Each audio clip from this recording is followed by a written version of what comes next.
How y'all doing?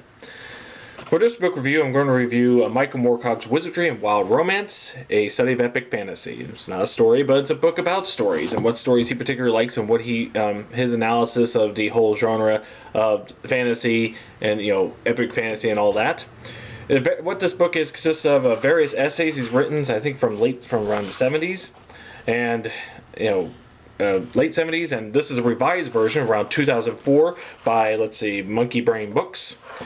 And what this is a man's analysis, his opinions of what is about the origins of fantasy and what's great about it. And yes, for those of you who already know, the man does have an essay in here called Epic Poo, which bashes J.R.R. Tolkien and Lewis and all their ilk, and he explains why.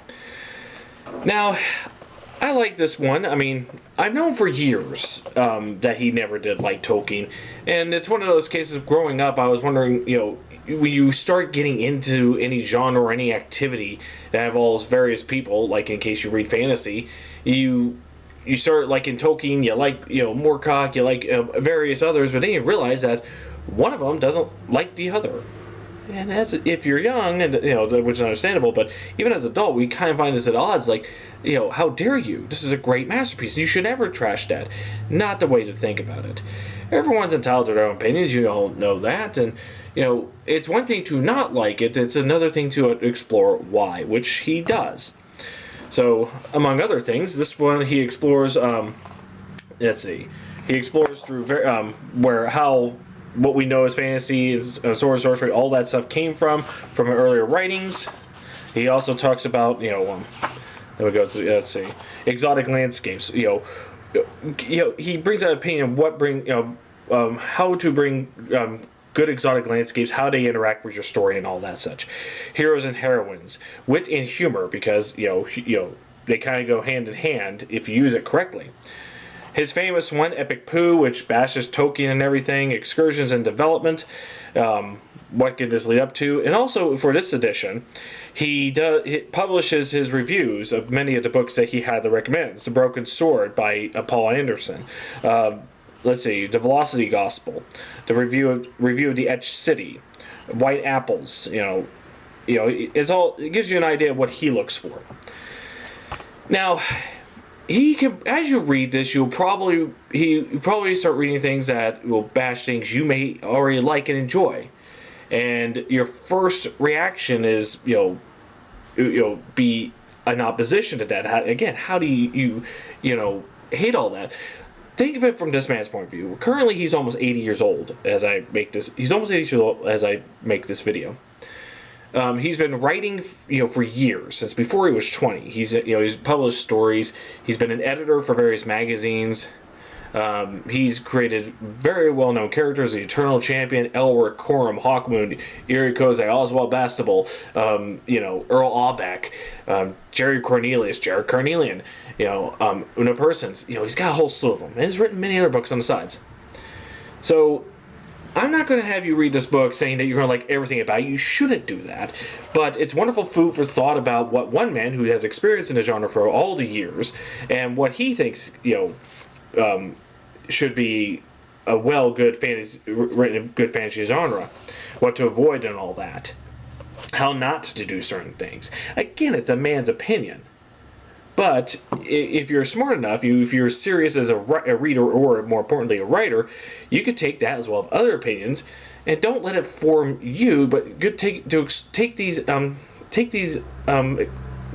forms of advice and explore them. I'm going to quote for you again. Let's see. I'm not going to quote. I'm going to read off a part from one of his famous ones. That's Epic Poo. Starts off with let's see. I'm going to skip the quotes he gives. I have sometimes wondered how much of the advent of steam influenced Victorian ballad poetry and romantic prose. Reading Dunsany, for instance, it has often occurred to me that his earlier stories were all written during train journeys. He gives a quote about that. The sort of prose most often identified with high fantasy is the prose of the nursery room. It is a lullaby. It is meant to soothe and console. It is mouth music. It is frequently enjoyed not for its intentions, but for lack of intentions. It coddles. It makes friends with you. It tells you comforting lies. It is soft. gives a quote from Winnie the Pooh here. It is the predominant tone of Lord of the Rings and Watership Down, and it is the main reason why these books, like many similar ones in the past, are successful.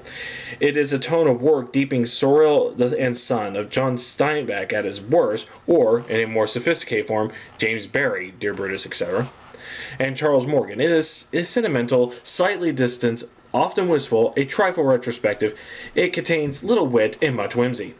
The humor is often unconscious because, as with Tolkien, the Silmarillion is, of course, its finest proof of his argument. The authors take words seriously, but without pleasure. Quotes of Lord of the Rings. And after that, I have been told it is not fair to quote from the earlier parts of Lord of the Rings, that I should look elsewhere to find, much better stuff. So, opening it entirely at random, I find some improvement in substance in writing, but a tone is still there. He gives a quote from The Return of the King. Now, Tolkien does, admittedly, rise above this sort of thing on occasion in some key scenes, but often such a scene will be ruined by ghastly verse, and it is remarkably how frequently he will draw back from the implications of the subject matter. Like Chesterton and other markedly Christian writers who might be said to have substituted faith for artistic rigor, he seems to, petit bourgeois? Bourgeoisie? I'm terrible to pronounce that.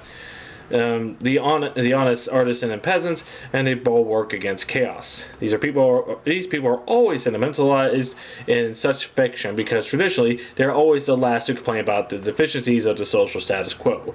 They are a type familiar to anyone who has ever watched an English film in the 30s and 40s, particularly a war film, where they represent solid good sense opposed to perverted intellectualism. In many ways, Lord of the Rings is, if not exactly anti-romantic, anti-romance.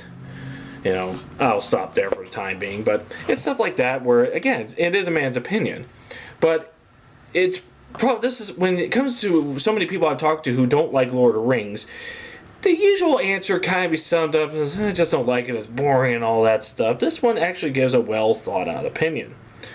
And again, if you're a Tolkien fan, you're not going to agree with him, but if you're going to listen to why someone doesn't like something, it helps to, hear the argument. That shouldn't take away your joy of such books that he may detest in this. It shouldn't. Because I still like Lord of the Rings. Because I kind of like reading them in a way I like reading mythology and fairy tales. But that may not be what this, that obviously is not what he sees entirely when, he reads stories or things that move him. And I will admit that the books he suggested here, that he recommends, I wouldn't mind trying. I want to read Paul Anderson's The Broken Sword, which is one of the fantasy classics. I would pick it up at my local bookstore, but it's a bit closed at the moment. They're switching owners. But one of the ones I have on my shelf for a number of years have yet to read, and that is the Gormenghast novels by Mervyn Peake, who he highly recommends. He loves the writing style and all that, but nobody much knows about that. And how would you know about that if you don't go exploring what other writers like? One of the writers he praises highly is Fritz Leiber, Fafner and Gray Mauser. He loves, the prose of Robert E. Howard, of Conan, and Solomon Kane, but he hates how the market kept flooding with very bad derivatives of stuff that was, inspired by that, because they don't carry his writing style, his prose and all that. And again, it gives reasons to that and more. And again, other parts of the subject, how the hero reacts, how the setting's like, humor, how you add to it, and how some authors make it work, and where others who don't use it to tend to fail, or But also one of many of them, he talks about Gene Wolfe, how he talks about the setting. Gene Wolfe is an example because he uses plenty of times to describe setting of the world around him. In this particular version, it also contains his reviews, as I said before, of writers that he likes. Let's see, Venice Underground by Jeff Vandermeer. And again, when you read this, if you're especially just an avid reader who doesn't like being told, that the things he likes, sucks in essence, you gotta learn to outgrow that. I'm gonna say that you have to be careful because again, not everybody's going to like everything, and just because you like something very much, you shouldn't be afraid to be around people who don't like it. Now, granted, if they presented an attitude saying you suck for liking it, yeah, I get that. But not liking the work itself, that's fine. We'd work by that. So I'm not going to say this is the end all be all of books to read to know what good fantasy is, but it should be essential in your library. It should be one of several books to understand what authors see in fantasy, how they like to write fantasy, and so forth, and what elements are good, what sources they look into, and this is, I think, is a good start. Wizardry and Wild Romance, and a study of epic fantasy by Michael Moorcock. Give it a go. It's not that long. It's just a little under 200 pages. It's a very quick read. With my schedule, I got it done in about a week. So there you go. Thank you all for watching. You have a nice day.